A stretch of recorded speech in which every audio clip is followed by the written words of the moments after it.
Լույսը շատ բարի է, օրն էլ է բարի, ամեն բան բարիին թող գործակից անի Տերը։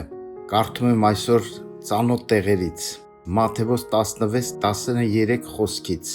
Եվ Հիսուսը դուրս գնաց Փիլիպպիա Կեսարիայի կողմերը եւ իր աշակերտներին հարցնում էր եւ ասում. «Մարդիկ ինձ համար ով են ասում, որ Մարդի որդին լինի»։ Նրանք էլ ասեցին, ոմանք թե Հովհաննես Մկրտիչն, մյուսները Եղիան, ուրիշներն էլ Երեմիան կամ մարգարեներից մեկը։ Նրանց ասեց. «Իսկ դուք ինչ եք ասում ինձ համար, ով եմ ես»։ Սիմոն Պետրոսը պատասխան տվավ եւ ասեց. «Դու ես Քրիստոսը, կենդանի Աստծո որդին»։ Հալելույա, հրաշալի տեղացիներն ես։ Այսօր մի ուրիշ կողմից եմ ուզում մոտենամ այս խոսքերին։ Կարծիք, ինչ են մտածում մեր մասին։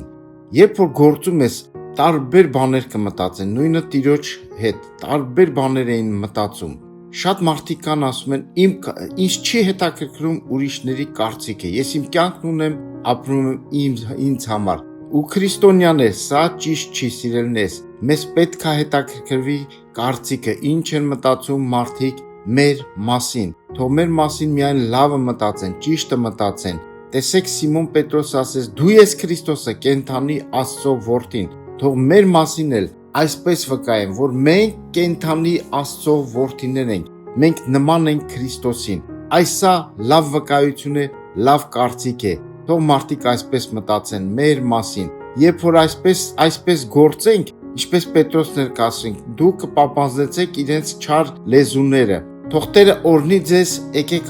այդպես թող մեզ տեսնեն, որպես կենդանի Աստծո որդիներ։ Ամեն։